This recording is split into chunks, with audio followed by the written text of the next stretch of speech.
여섯 번째 시간이고 이번 시간을 통해서 중세 근대 문법을 마무리하려고 합니다. 선어말 어미 5에 대한 것을 볼 건데요. 사실 선어말 어미 5 같은 경우는 저희가 앞에서도 많이 봤잖아요. 어말 어미 앞에 쓰이는 선어말 어미 같은 경우는 현대 국어에서도 다양한 문법적 기능들을 하죠.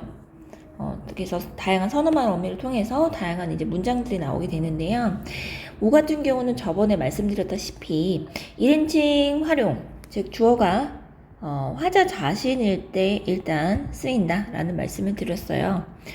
그래서 서술어에 5가 결합을 하는데 결합하는 형태가 그냥 봤을 때는 5가 들어갔다라고 짐작하기가 사실 어렵죠. 저희가 공부하기 전에는. 이런 노 같은 경우도 훈민정음 배우면서 했던 내용인데요. 나라는 거에 5가 같이 들어간 거죠.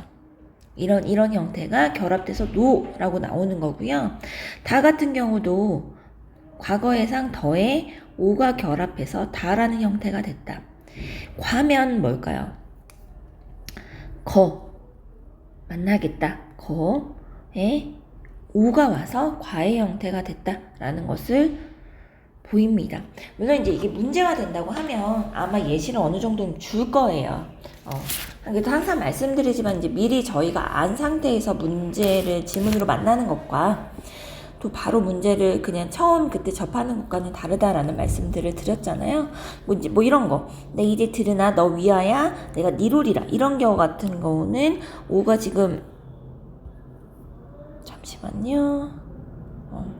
5가 지금 그대로 보이죠.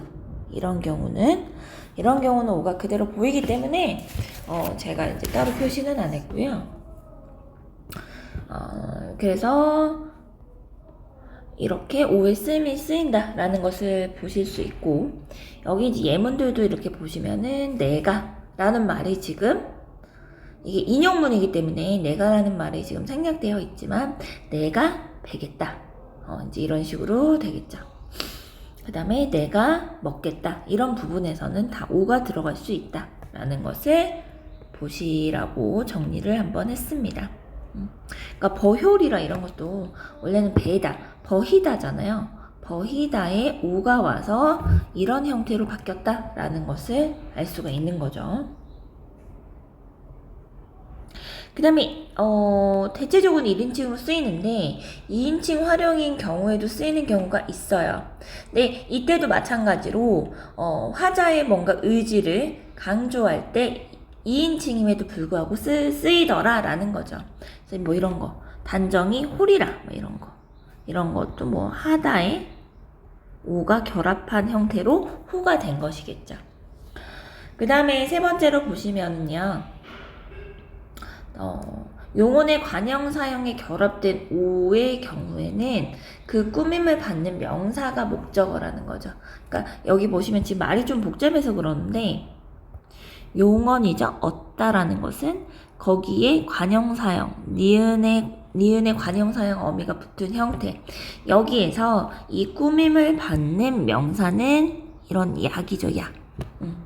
이런 것이 전체적으로 봤을 때 목적어일 때, 그러니까 얻는 약이 무엇이냐인데 얻는 약, 그러니까 약을 얻는다라는 문장이 되잖아요. 요거를 이렇게 이제 했을 때는 자, 그래서 이런 경우 논을 어떻게 분석을 하냐면요, 나, 오, 니은이에요. 그래서 요게 합쳐져서 노가 된 거죠. 그래서 이런 좀 특이한 형태들이 있다라는 것을 기억해 두시면 될 것 같고요. 그 다음에 정아, 샨 이런 거 할 때도 이 샨에 오가 어떻게 들어가냐 이렇게 들어가더라 라는 거죠. 뭐 샤 이런 거는 이제 높임이다 라는 건 저희가 앞에서 배웠었고요. 그래서 묘법을 이렇게 되는 거죠. 묘법을. 자, 그 다음에 여기 보시면 득혼 있죠. 득혼도 이런 경우겠죠. 자, 원래는 하다라는 것에 어근에 오라는 선어말 어미가 오고 그 다음에 관형사형 어미 니은이 온 곳이죠. 그 다음에 여기 맹가론 이런 것도 마찬가지겠죠. 맹갈다라는 어근에 오가 오고 니은이 온 상태겠죠. 그래서 맹가론 이렇게 된 거겠죠. 여기서도 어때요? 뒤에 좌에라는 의자에라는 것을 꾸밈을 받는 말이 있고 이렇게 꾸며주는 말이 있는 거고요. 얘도 마찬가지죠. 얻는 약, 그렇죠? 갓난 사람, 깎는 사람, 그다음에 홀빼 하는 바가 있어도 이런 것들에서 우리가 확인하실 수 있습니다. 자, 그 다음에 이런 경우에도 회상, 추측, 확인, 감동 할 때도 오가 쓰이는 경우가 있더라 뭐 이런 거예요. 그래서 이제 오 같은 경우는 저희가 사실 조금 깊게 배우는 건 있어요. 그래서 한번 쭉쭉 이게 예문 중심을 읽어보시면서 예문에 익숙해지고 아 이런 것들이 있구나 이렇게 보시면 좋을 것 같습니다. 자, 그러면 20쪽 넘어갈게요. 훈민정음을 창제하고 나서요 용비어천가라는 걸 만들었어요. 세종 때. 그러니까 자신의 선조 그리고 자신의 선조를 중심으로 해서 조선의 건국의 이제 정당성을 노래한 노래가 용비어천가고요. 그래서 이런 거는 사실 약간 교술 장르로 보죠. 왜냐면 뚜렷한 목적이 있으니까요. 노래 형태로 되어 있지만 여기에서 저희가 이제 찾아볼 수 있는 문법적인 것들을 좀 볼 건데요. 자, 뭐 이런 거 우리가 봤을 때, 자 이제 이런 거는 뭡니까? 주격조사였죠? 그 다음에 나라샤 뭐 이런 것도 여러분들 보시면요 원래는 뭐 이런 거겠죠? 날다 라는 애에 아시아가 붙은 개념일 거고요. 일마다 천복이다 뭐 이런 것들 보시면 되고 여기서는 주격조사인데요. 여기서는 무슨 뜻이냐면 여기 해석 보시면 성인과 들어맞다 같다 뭐 이런 얘기를 하는 거잖아요. 이때의 있는 주격조사가 아니고요. 부사격 조사입니다. 현대문법도 그렇고요. 고전 근대문법도 그렇고 이게 형태가 이렇게 동일한데 문법적 기능이 다르면 헷갈리죠. 헷갈리니까 문제되기 좋습니다. 그래서 이런 것들은 한번 기억하실 필요가 있어요. 이나 이런 것들은. 그렇죠? 왜냐면 얘네들 붙음으로 인해서 격조사가 붙으면은 무엇이 달라지냐면 문장 성분이 달라지잖아요. 얘는 주어가 되고 얘는 부사어가 됩니다. 그쵸? 그래서 이렇게 형태는 동일하나 문법적 기능이 다른 것은 여러분들이 중간중간에 다른 걸 공부하셔도 좀 주의 깊게 보실 필요가 있겠죠. 여기 한번 이제 저희가 한 번씩 분석을 해볼 건데 이거는 보세요. 불이라는 애가 뿔이에요. 근데 여기는 여기 보셨다시피 2로 끝나는 모음이기 때문에 이때는 주격조사가 하나도 안 붙습니다. 주격조사가 이렇게 안 붙어요.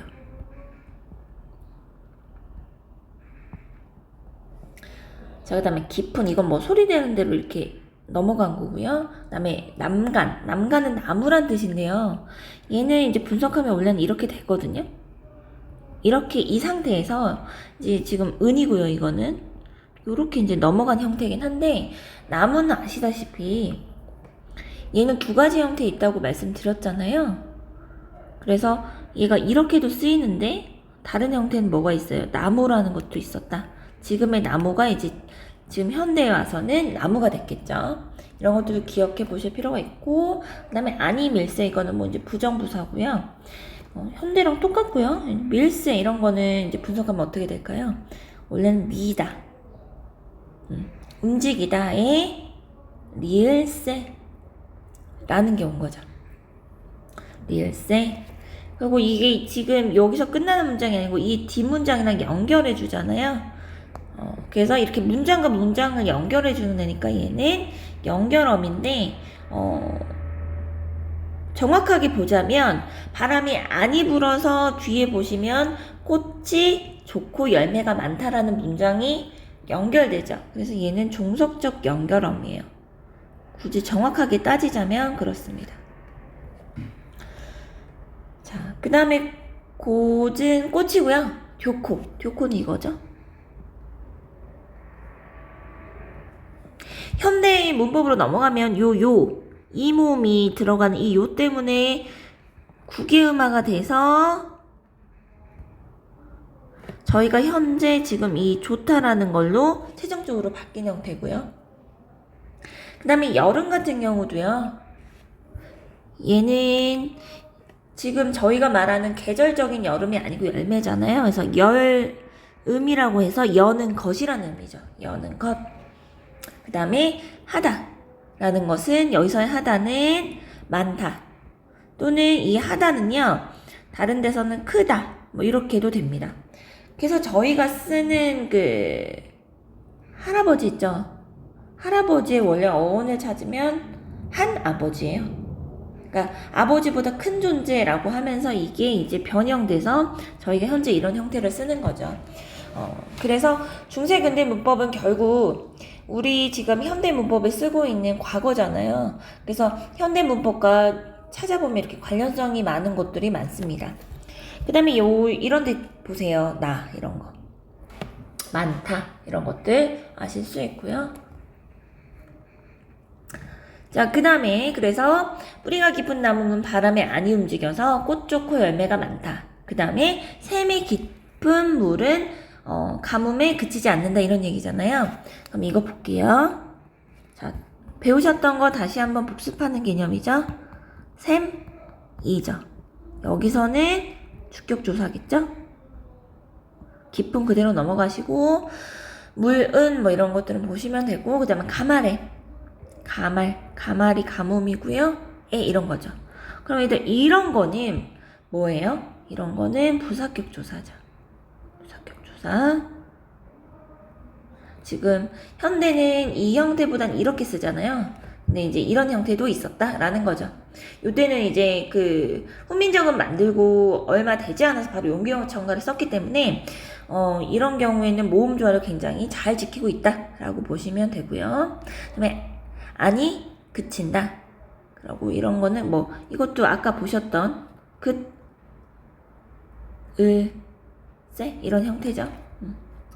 그들세 이런 것처럼. 그 다음에 내희는 내 시냇물일 내가 이루어진다 이건데요. 이게 희가 왜 그러냐면 요런 애들 얘는 이렇게 되네요. 그래서 이렇게 히읗이 붙는 애들을 저희가 뭐라고 배웠었냐면 히읗 종성체언이라고 해서 배우셨었어요. 히읗 종성체언.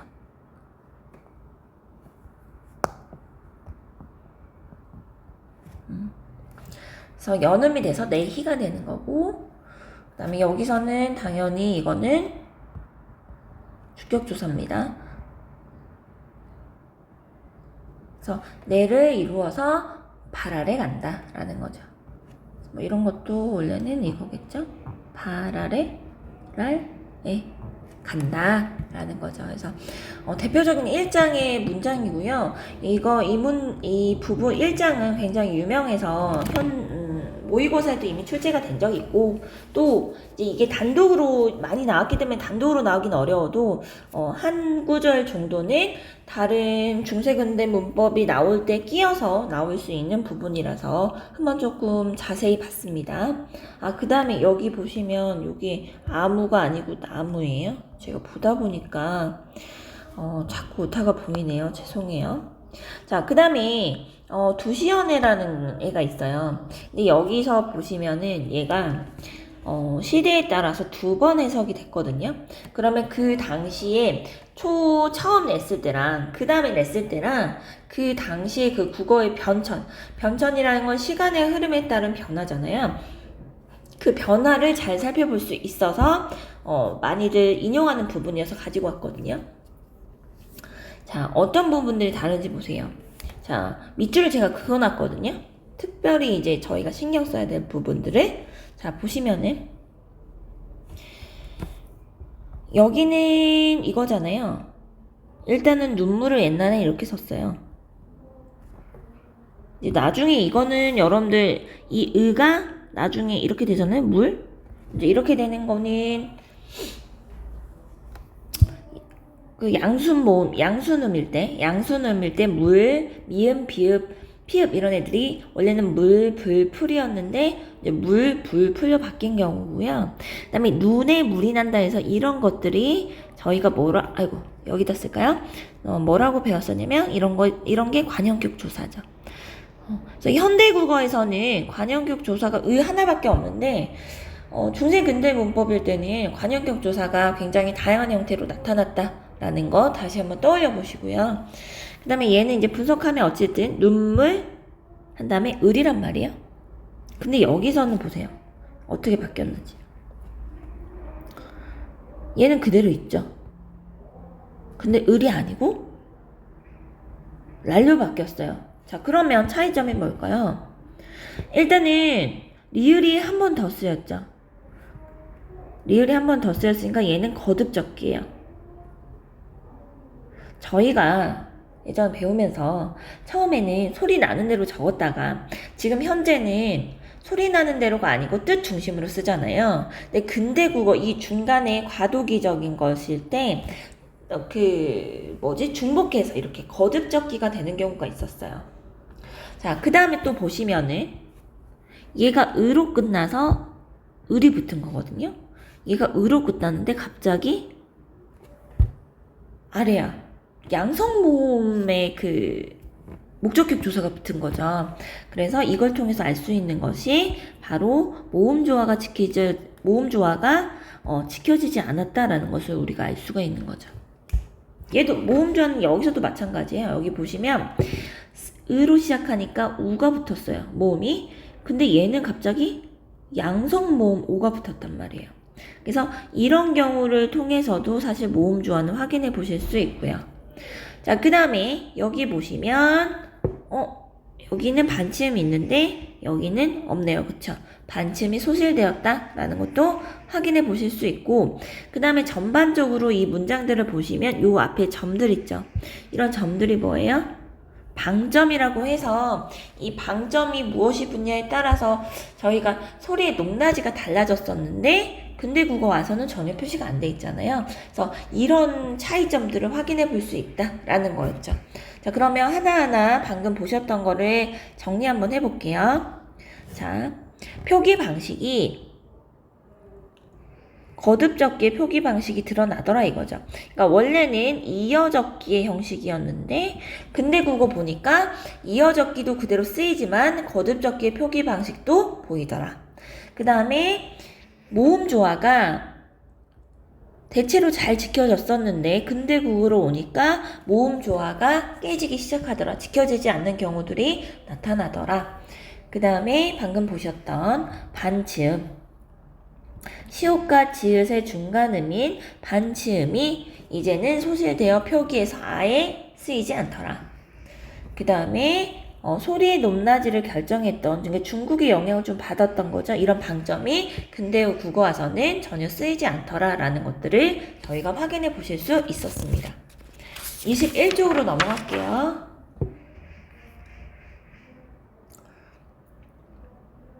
저희가 앞에서도 봤었는데요. 중세국어의 높임 표현에 대해서 다시 한번 조금만 볼게요.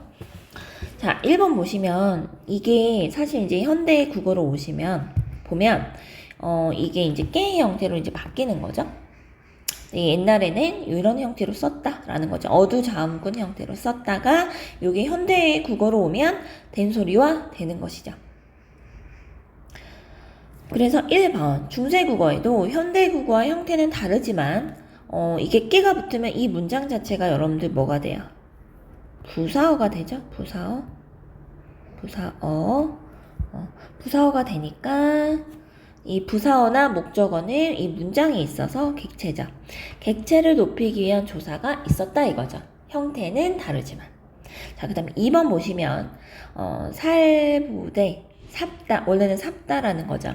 그래서 이게 여러분들 그 해석으로 넘어가시면 뭐예요? 아뢰다라는 말이죠. 그냥 말하다라는 것보다는 뭔가 높임의 표현인 거잖아요. 그래서 중세국어도 2번, 현대국어와 마찬가지로 객체를 높이기 위한 특수어휘를 썼다라는 거죠. 높임법 같은 경우는 지금 보시면 알겠지만 공통점도 있고 차이점도 있으니까 요즘 문법 그 출제 스타일이 바뀌었잖아요. 그래서 현대와 고전 문법을 비교해서 내기가 굉장히 좋은 아이템이죠. 자, 그 다음에 3번 보시면 듣작. 저희 이거 객체 높이법 할 때 많이 했었죠? 그래서 이렇게 객체를 높이는 선어말 어미가 있더라. 현대 국어와 달리. 자, 그 다음에 깨도 과이다. 뭐 이런 거 아까 보셨다시피 이런 애들이 뭐라고요? 거와 오, 선어말 어미가 이렇게 만나서 이런 형태가 된다라는 거죠. 그 다음에 4번 보시면 이리로소 이다죠. 그래서 슬픈 일입니다. 그래서 이렇게 주체를 높이는 선어말 어미가 있더라라는 거죠. 그 다음에 마지막 5번 하쇼쇼 이런 거 보세요. 하쇼쇼는 상대방을 높이는 거예요. 즉 듣는 사람, 청자를 높이는 중결어미. 그러니까 상대 높임법이죠.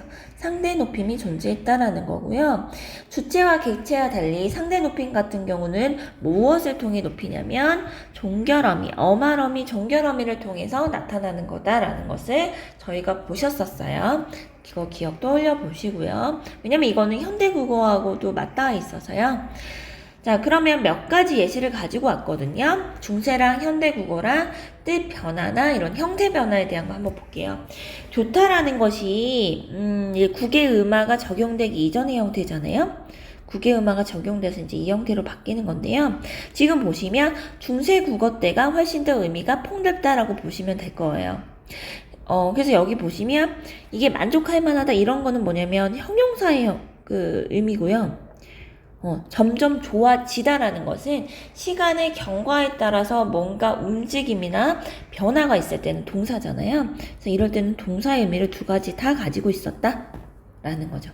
그래서 국의 음화가 일어나서 형태도 바뀌고 형태도 지금 변화했죠. 형태도 변화했고 중세 때에 비해서 의미가 축소됐다라는 것을 저희가 확인하실 수 있습니다.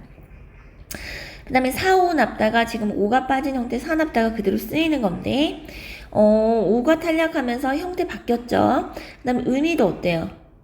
의미도 바뀌었다? 라는 거 확인해 보실 수 있고요. 그 다음에 어여쁘다. 이거는 사실 이 시옷이 이 뒤로 넘어가면서 이렇게 된 소리로 된 거잖아요. 근데 여기도 보시면 비읍이 첨가돼서 이제 그 된 소리로 바뀌었고, 그러니까 형태도 바뀌었고, 그 다음에 의미가 확대되었다. 이렇게 하면 틀려요. 여기서는 의미가 바뀐 겁니다.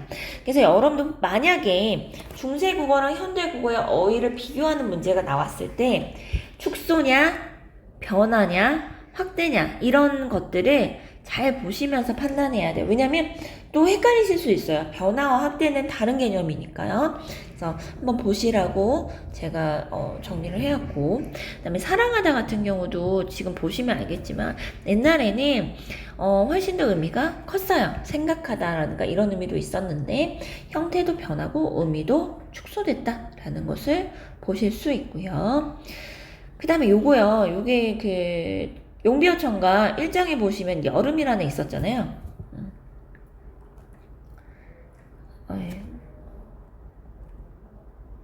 이게 이제 여는 것이다 라고 했었는데 이거 말씀드리면서 계절적인 여름의 의미가 아니다 라고 말씀드렸잖아요. 그래서 여기서 옛날에는 이 두음 법칙이 적용되지 않은 형태가 쓰였어요. 그랬다가 지금은 그 두음 법칙이 적용돼서 여름이 된 거죠.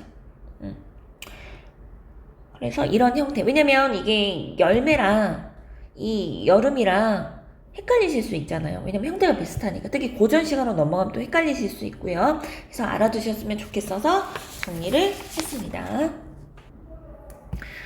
22쪽 같은 경우는 사이시옷은 충분히 앞으로도 문제가 될 수 있는 애라서 가져왔거든요. 그래서 지금 사이시옷이 기억이 안 나시면 다시 한번 정리는 좀 하실 필요가 있어요. 현대문법 말씀드린 거예요.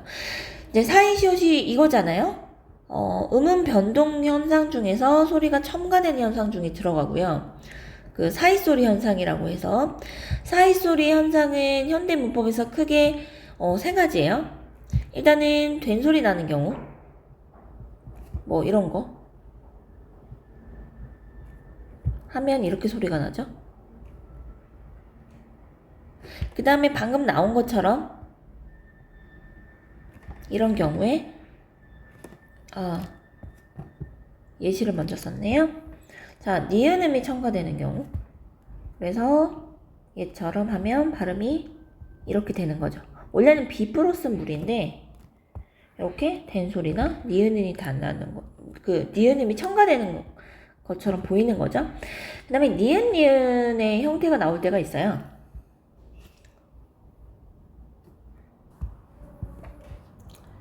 뭐 이런 거 있잖아요. 원래는 깨랑 입이겠죠. 이렇게 하면은 이렇게 되겠죠. 그래서 이렇게 니은음이 들어가는 경우도 있고, 현대에 와서는 이렇게 사인소리 현상을 세 가지로 정리를 하거든요. 물론 이제 이게 된소리 대기랑도 연결되고 뭐 그래요. 그래서 여기 읽어보시면은 좋을 것 같아서 가지고 왔고요. 제가 이제 몇 부분만 같이 그냥 볼게요. 나머지는 읽어보시면 될 것 같아요. 저랑 뭐 일일이 읽어보실 필요까지는 없을 것 같고, 일단은 이게 현대문법에서는 유정명사냐 무정명사냐가 크게 영향을 미치지 않는데 중세 때는 좀 더 영향을 많이 미쳐요. 그래서 여기 보시다시피 관형격 조사에 대한 얘기가 나오는데, 유정물인 경우는 이렇게 다양하게 쓰인다. 그리고 유정물이 존칭이거나 무정물인 경우는 시옷이 사용된다는 것은 아셔야 될 것 같고요. 그 다음에 한글 맞춤법에서도 이 시옷이 표기상 나타나는 경우가 있고 나타나지 않는 경우가 있어요. 그래서 지금 여기 방금 제가 정리해드린 말이 여기에도 지금 좀 나와 있는데, 문제는 이거예요. 된소리 대기 중에서 까닭없이 된소리가 나는 경우도 있는데, 한글 맞춤법이나 맞춤법 표준 발음법에 보시면 무슨 말이 써 있냐면, 보면서 여기 보시면은 관형격의 기능을 한다라고 봤을 때는 된소리 대기가 일어난다, 뭐 이런 얘기들이 있어요. 예를 들어서 발에 바닥 뭐 이런 식으로 하면 여기서는 사실 기본적으로 된소리 대기가 나타날 조건이 아니거든요. 왜냐면 안 울림 소리가 만나는 조건이 아니잖아요. 그럼에도 불구하고 나는 경우들이 있단 말이죠. 그래서 이런 것들이 이제 관형격, 그러니까 발의 바닥처럼 관형격이 이제 나타나지 않은 경우에 이렇게 된소리를 내는 경우가 있다, 막 이런 것도 있어서요. 이 사이소리 같은 경우는 사이소리 현상과 된소리 대기랑 여러 가지가 결부돼서 충분히 문제가 또 될 수 있는 부분이거든요. 그래서 잘 보실 필요가 있고요. 여기서도 뭐 이런 거 보이잖아요. 원래는 이거였다 이거죠. 물의 고기였다.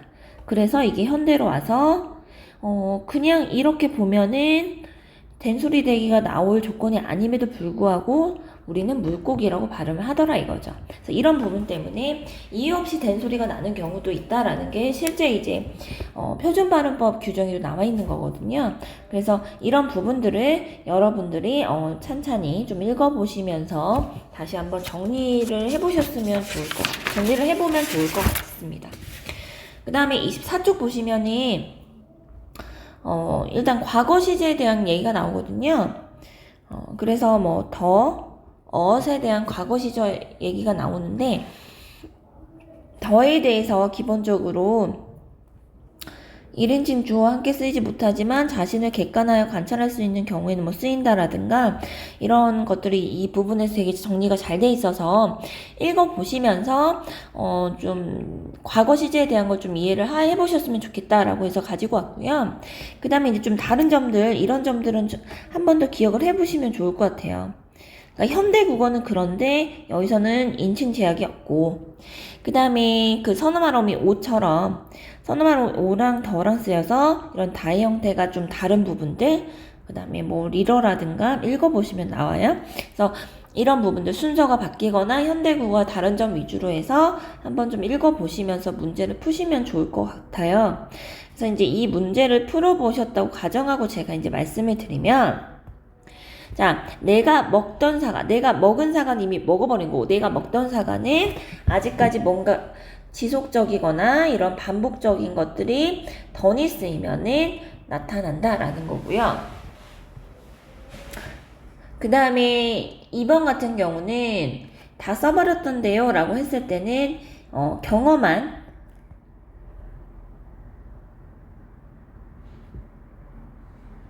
당시의 과거가 완료된 상태예요. 그러니까 써버렸던데요가 더 자연스럽지 않겠죠. 답은 2번이고요. 자, 그 다음에 뭐 해결할 수도 없고요. 내가 자주 놀던, 그러니까 이런 던이 쓰이면 반복의 의미가 쓰인다라는 거죠. 4번 같은 경우에 나도 속상하더라. 1인칭인데 왜 1인칭 주어가 쓰이냐? 이랬을 때는 지금 여기서는 이 던을 통해서 자신의 그 지문에 있죠. 자신의 심리라든가 감각을 표현했기 때문에 가능하다. 5번은 꿈을 꾸었는데 내가 하늘을 날더라. 이런 것들은 자신의 경험이기 때문에 가능하다. 라는 거거든요. 그래서 이 부분은 문제를 먼저 풀어보시고 정리하시면 될 것 같습니다. 그래서 이제 그것과 관련된 예문들을 제가 몇 개 가지고 온 거고요. 아까도 많이 봤잖아요. 다, 더 이런 거. 1인칭 나이기 때문에 그냥 더가 아니라 오가 결합한 다의 형태가 쓰였다. 뭐 이런 거고요. 더는 리랑 같이 쓰면서 더가 상황에 따라서 러의 형태로 바뀌는 경우가 있다. 라는 겁니다. 그래서 요렇게 쓰인다는 거고요.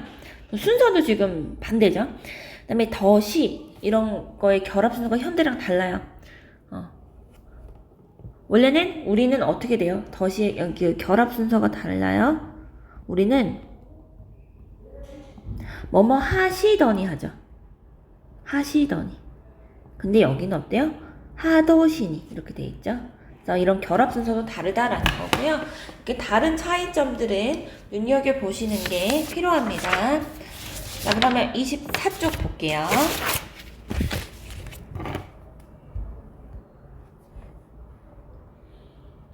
이거 합성어에 대한 건데요. 이번 시간을 마지막으로 문법을 정리하려고 했는데 시간이 뒤에 25초까지 조금 애매해서요. 다음 강의로 넘기겠습니다.